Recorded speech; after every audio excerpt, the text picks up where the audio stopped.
ready to go. Okay, hi everybody. Just a reminder, we'll put an embargo of 1 p.m. today on this first section. And if I can start, please, with Rob from Arsenal. Hi, Mikel. Hi.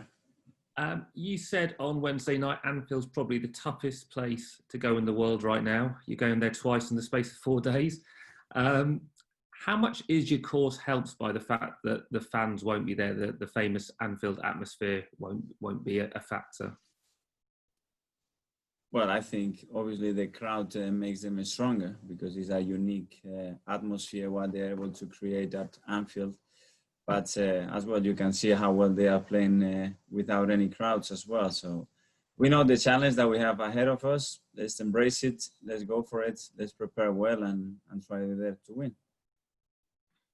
It's been a long time since we've won at Anfield, but how much confidence will you and the team take from the last two performances against them back in July and then again, obviously, for the Community Shield? They are all very different games. The one we played at the Emirates and the one we played in the final as well, they were very different. And I think will be different again.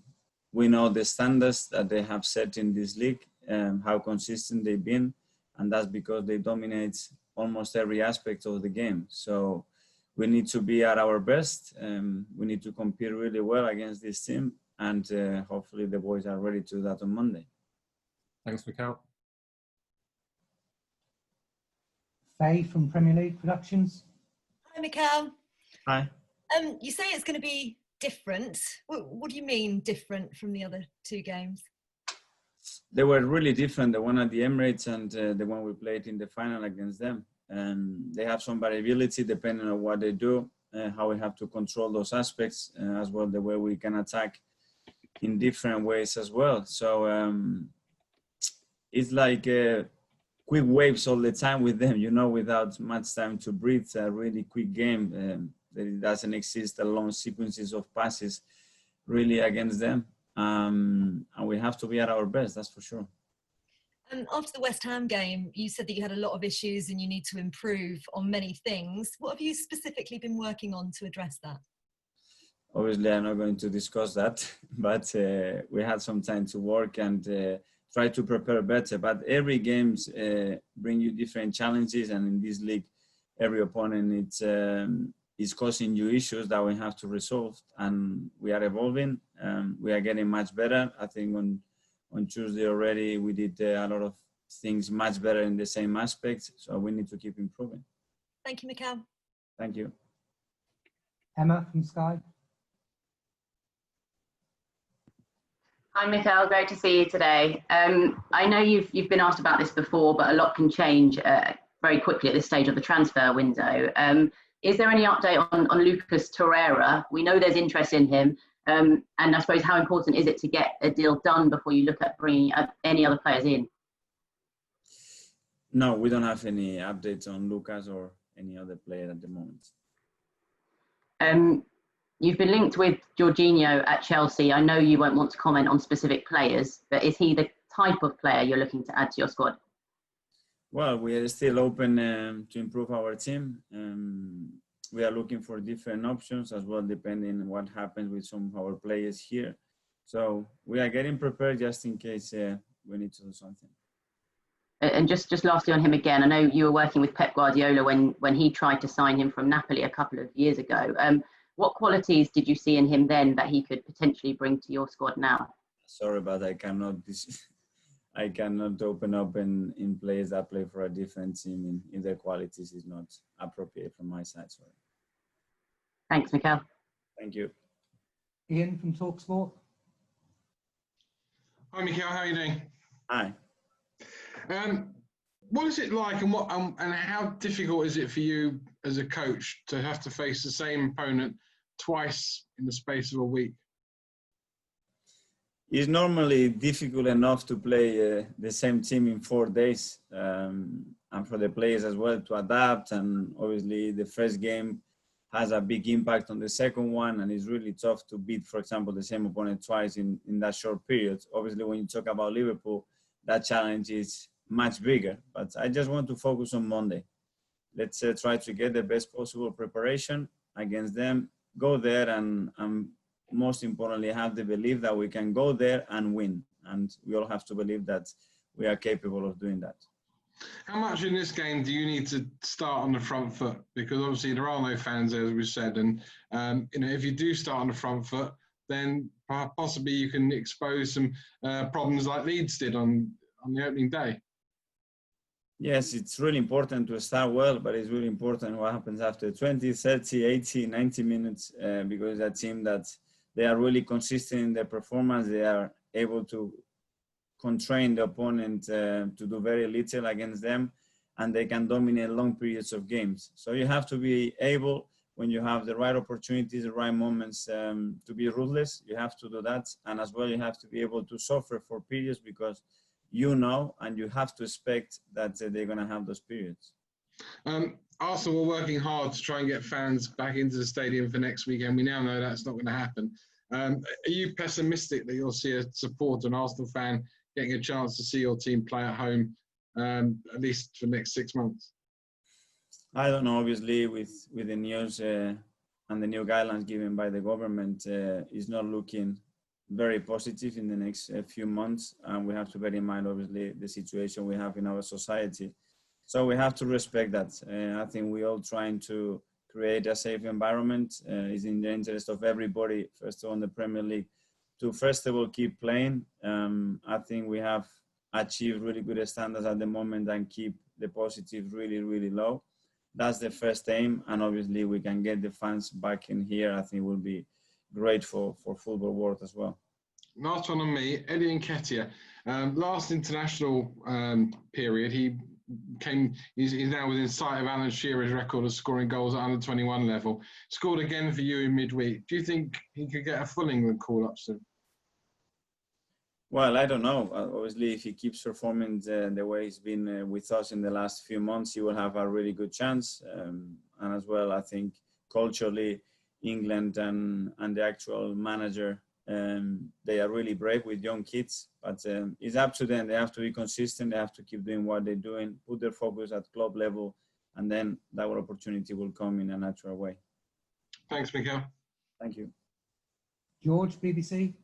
Thanks, Mark. Mikel, hello. When I spoke to you before the cup final against Man City, you said you knew what their weakness was and you was going to exploit it. So what's Liverpool's weakness and how are you going to exploit it on Monday at Anfield? Well, I think they are getting better and better, and they have less weaknesses. They are a fantastic side. The issues with the weaknesses of opponent is how many times you are able to exploit them and how many opportunities you get to do that. And as well, with all the incredible things that they have, that they are going to try, they're still able to do them. So I want to focus on what we can do and what we have to do and control our own aspects. You've got to be ruthless on Monday night. You're expecting limited chances. You've effectively got to take all of them, really. Yeah, as you know, in big games like that, every detail is really important to get a win, and we have to dominate a lot of aspects in the game, how we manage the game in certain moments as well, and when we have our opportunities, we have to put it in the net. Did you try and sign Thiago? Did you speak to him in recent weeks and try and encourage him to join Arsenal rather than Liverpool? Well, we don't discuss again the things that we have to try to do in the market. He's a player you admire, though, even though he could be learning. I really like him from my time that I was in Barcelona as well, and play with an incredible personality, great talent, very special qualities to play in midfield, and I think he's a great signing for Liverpool. One of the problems with Arsenal over recent years has been this record away to the top six. You started beating top six sides at home. So how is important that changing that philosophy for your team going forward, that you managed to win away from home against the top side? Yeah, we want consistent results. We have to be able to go to any ground and get the points and live with that belief. And we will try to do that on Monday. Thank you very much. Good luck. Mark, Press Association. Hi, Mikel. Hi. Nicolas Pepe made his full debut for Arsenal in this fixture last year. Are you pleased with how he's developing after that slow start that he had, and what does he need to do to convince you he should be starting every week? Well, I think it's come a long way, Nico. obviously we know what the club paid for him when he joined, and that was obviously an extra pressure, but he's a player that had to adapt. It's a different style, but he has a really good attitude. We can see big developments in a lot of phases in his game. He's very settled here. He's liked by the boys. He's a really good character to have around, and I'm really positive that we're gonna have him for many years, and that he can perform at a really high level consistently. Does the signing of Gabriel help him, and he can help Gabriel settle as well, I imagine? Well, I think it's always nice if you ask them to have some compatriots next to them. Obviously, it makes life easier in the first few months when they cannot talk the language. I think for both of them, obviously, they know each other, and they spend some time together now. So I think it's a positive thing. George touched on your record against the top six sides away from home. The last time Arsenal won at Anfield, you were actually in the team in 2012 in the Premier League. Having a player like you've signed in signing Willian, having a player who's got that experience and big game experience, how key is he going to be to breaking those old records that you don't want to be there anymore? For me, it's much more important the overall mindset of the team and the actual belief that when we get in that plane to go to Liverpool, that we can go there and win. And if we all have that, we're going to have a much better chance to perform our highest and then have the opportunity to grab the points.